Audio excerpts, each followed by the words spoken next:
Finally launch হয়ে গেল Vivo V40 Pro এবং V40।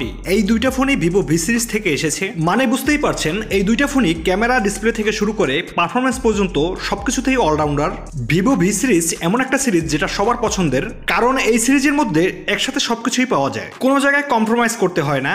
তবে ভিভো ভি সিরিজের প্রিভিয়াস ডিভাইসগুলোতে সব থেকে বেশি ফোকাস করা হতো ডিজাইন ও ক্যামেরার দিকে, কিন্তু লাস্ট সিরিজ ভিভো V30 সিরিজে আমরা পারফরমেন্সের দিকেও অনেকটা আপডেট লক্ষ্য করেছি, যেটা ছিল একবারে এক্সট্রিম লেভেলের। তবে right now with Vivo V40 সিরিজে পারফরমেন্সের দিকে সব থেকে বেশি ইম্পর্টেন্স দেওয়া হয়েছে। আর যে বাজেট রেঞ্জে এই দুইটা ফোন লঞ্চ করেছে, এক কথায় বললে আপনি এটাকে মিড রেঞ্জ বাজেটের মধ্যে অলরাউন্ডারও বলতে পারেন। সো ভাই ব্রাদার, আজকের ভিডিও থাকছে ভিভো V40 এবং V40 Pro দুইটা ফোনেরই আনবক্সিং সহ ইন ডিটেলস। এই দুইটা ফোন কেমন দাম নিয়ে লঞ্চ করলো এবং বাংলাদেশ মার্কেটে এর দাম কেমন হতে পারে, সম্পূর্ণটা জানবো আজকের এই ভিডিওতে। সো আমাদের এই ভিডিওটি ভালো লাগলে অবশ্যই একটি লাইক ও আমাদের চ্যানেলের নিয়মিত আপডেট পেতে চ্যানেলটি সাবস্ক্রাইব করে সাথেই থাকুন। আনবক্সিং থেকে শুরু করা যাক ভিভো V40।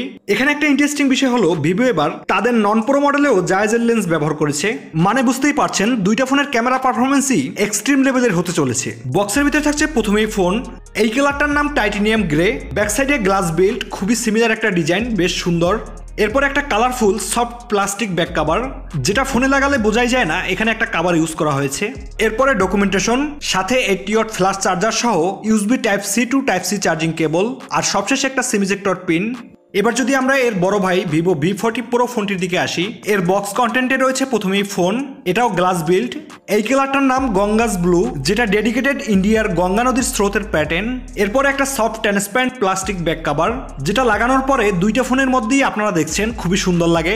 আর এর বক্সের মধ্যে থাকছে documentation, type C to type C charging cable, SIM ejector pin, আর দুইটা ফোনের মধ্যেই সেম 80 ওয়াটের flash charger. Overall box content দুইটারই সেম, শুধু একটা জিনিস আলাদা ছিল, ভিভো V40 তে কালার কেস আর প্রোতে ট্রান্সপারেন্ট কেস। এবার যদি আমরা এই দুইটা ফোনের দিকে আসি, এই দুইটা ফোনেই অনেক বেশি সিমিলারিটিস লক্ষ্য করা যায়।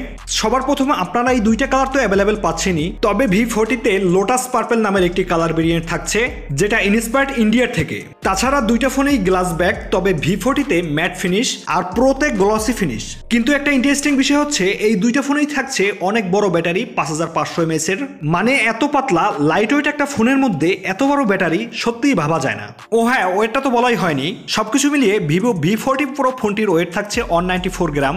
সত্যি কথা বলতে ভিভো এবার ওয়েট ডিস্ট্রিবিউশনটা অনেক বেটার করেছে। পোর্টস অ্যান্ড বাটন, নিচের দিকে থাকছে সিম কার্ড ট্রে, যেখানে দুইটা ন্যানো সিম কার্ড ব্যবহার করা যাবে, আলাদাভাবে SD কার্ড ব্যবহার করা যাবে না। এরপরে microphone, USB type C port, speaker grille, right সাইডে পাওয়ার অন অফ বাটন, তার উপরে ভলিউম রকার, উপরের সাইডে প্রফেশনাল পোর্ট্রেটস কথাটা মেনশন করা হয়েছে, সাথে সেকেন্ডারি মাইক্রোফোন। এবার যদি আমরা ভিভো V40 ফোনটির দিকে আসি, ওজনের দিক থেকে প্রো মডিউলের থেকে এই ফোনটা একটু কম, 193 গ্রাম, মানে একটা ক্যামেরা সেন্সর বেশি প্রো মডিউলে। যেমন প্রো মডিউলে রয়েছে 3টে 50 মেগাপিক্সেলের সেন্সর, আর নন প্রো মডিউলে রয়েছে 2টে 50 মেগাপিক্সেলের সেন্সর। তো আমার মনে হয় এই জন্যই হয়তো প্রো মডিউলের ওজন একটু বেশি। সো ক্যামেরা মডিউলে যখন চলেই আসলাম, ভিভো V40 Pro ভেরিয়েন্টের রেয়ারে থাকছে প্রাইমারি 50 মেগাপিক্সেলের Sony IMX 920 sensor with OIS, এরপরে 50 মেগাপিক্সেলের আল্ট্রা ওয়াইড, এবং সবশেষ 50 মেগাপিক্সেলের Sony IMX 816 2x telephoto sensor. Selfie ক্যামেরাতেও সেম 50 মেগাপিক্সেলের শুটার, মানে এই চারটে সেন্সরই 50 মেগাপিক্সেলের, 50, 50, 50 অ্যান্ড 50। পিকচার কোয়ালিটির কথা বলতে গেলে জাস্ট ওয়াও। এইরকম প্রাইস সেগমেন্টে it's properly best camera smartphone in the world, মানে পোর্ট্রেটসের দিক থেকে এক কথায় বেস্ট, কালার্স স্ক্রিন টোন একদম ন্যাচারাল। এক কথায় বললে ভিভো এবার জায়েজের সাথে কোলাবোরেশনে একেবারে ফাটিয়ে দিয়েছে। যাই হোক, এটা যেহেতু একটা ফার্স্ট ইমপ্রেশন, ডিটেলসে আমরা এই ফোনটির একটা ফুল রিভিউতে কথা বলবো। এবার যদি আমরা ভিভো V40 ফোনটির দিকে আসি, এই ফোনটিতে যেমনটা বলেছিলাম ব্যাক সাইডে দুইটি সেন্সর রয়েছে, টেলিফটো সেন্সর থাকছে না, যার প্রাইমারি 50 মেগাপিক্সেলের উইথ ওয়াইএস, এরপরে 50 মেগাপিক্সেলের আল্ট্রা ওয়াইড, আর সেলফিতেও থাকছে 50 মেগাপিক্সেলের শুটার। এই ফোনটির পিকচার কোয়ালিটির কথা বললে প্রাইস বিবেচনায় অসাধারণ। ন্যাচারাল ফটোগ্রাফিতে picture details, colour tone, sharpness, contrast সবকিছুই যেন ফ্ল্যাগশিপ লেভেলের। এই দুইটা ফোন থেকে ভিডিও রেকর্ড করা যাবে 4K আপ টু 60 FPS এবং নন প্রো ভেরিয়েন্টে 4K আপ টু 30 FPS পর্যন্ত, আর এটা ফ্রন্ট ও ব্যাক দুই সাইড থেকেই। ডিসপ্লে সেকশনে এই দুইটা ফোনেরই চিন ভেজেলস একদমই নেই, এর স্ক্রিন টু বডি রেশিও 93%, আর স্পেক্সের দিক থেকেও দুইটাই সেম, 6.78 ইঞ্চি 1.5K AMOLED প্যানেল, যেটা 120 হার্জ রিফ্রেশ রেট সহ এর পিক ব্রাইটনেস 4500 নিটস। তাছাড়াও এটা হচ্ছে 10 বিট HDR ডিসপ্লে। সত্যিই এই ডিসপ্লেটা অনেক ব্রাইট, ডেইলি লাইফ ইউজে আউটডোর বা সানলাইট কন্ডিশনে অসাধারণ একটা পারফরমেন্স দেয়। এবার যদি আমরা এই দুইটা ফোনেরই পারফরমেন্সের দিকে আসি, ভিভো V40 ফোনটিতে ব্যবহার করা হয়েছে কলকম স্ন্যাপড্রাগন 7 Gen 3 চিপসেটটি, যেটা 4 ন্যানোমিটার আর্কিটেকচারে বিল্ড করা একটি অক্টোকর এসওসি। এর অন্তত স্কোর ছিল প্রায় 8 লাখের উপরে। মিড রেঞ্জ বাজেটে এটা ডিসেন্ট একটা প্রসেসর, মোটামুটি ভালো একটা পারফরমেন্স দিবে আশা করা যায়। এর অন্তত স্কোরও মোটামুটি ভালোই ছিল। আর প্রো ভেরিয়েন্টের কথা বললে এই ফোনটিতে থাকছে মিডিয়াটেকের ডায়মেনসিটি 9200+ চিপসেটটি, যার অন্তত স্কোর ছিল 15 লাখের উপরে। HDR গেমিং 60 FPS প্লে করা যায়, সো হাইয়ার সেটিংসে গেম প্লে করতে পারবেন, নো প্রবলেম। এই দুইটা ফোনের ওয়াইসে থাকছে Funtouch OS 14, out of the box থাকবে Android 14 with 3 years major updates ও 4 ইয়ার্স সিকিউরিটি আপডেটস।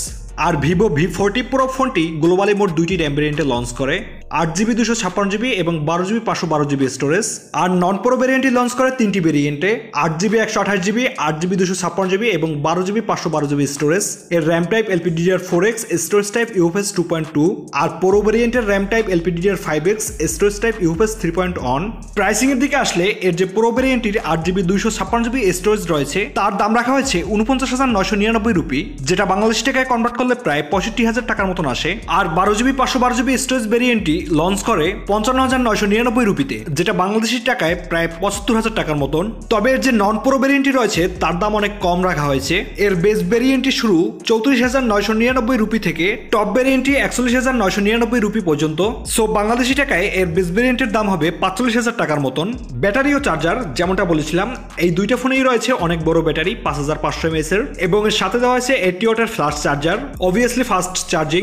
এই ফোনটা থেকে একজন মিনিমাম ইউজার 2 দিনের মতন ব্যাটারি ব্যাকআপ পেয়ে যাবে, আর একজন professional gamer screen on time 8 থেকে 9 ঘন্টার মতন অনায়াসেই গেম প্লে করতে পারবে। কানেক্টিভিটি 8 ব্যান্ডসের support, dual 4G VoLTE, wifi 7, Bluetooth 5.4, NFC থাকছে না। সেন্সরসের ব্যাপারে বললে সকল ধরনের সেন্সরসই রয়েছে, in display fingerprint, face unlock, it's work very well. তবে একটা ইন্টারেস্টিং বিষয় হচ্ছে এই প্রথমবার ভিভো V সিরিজে IP68 রেটিং দেওয়া হয়েছে, water and dust resistant. Overall সবকিছু মিলিয়ে বললে ভিভো V সিরিজের বাকি ফোনগুলো, প্রিভিয়াস ফোনগুলো যে পয়েন্টে উইক ছিল সেটা ভিভো V40 সিরিজে পূর্ণতা পেয়েছে। এই ধরুন পারফরমেন্স, ব্যাটারি বাড়িয়ে দিয়েছে, চার্জিং আর ডিজাইন ও ক্যামেরা তো আগে থেকেই বেস্ট। সো এই ছিল ভিভো V40 সিরিজের ফার্স্ট ইমপ্রেশন। দেখা হচ্ছে এই দুইটা ফোনেরই ফুল রিভিউতে। সবাই ভালো থাকবেন, সুস্থ থাকবেন।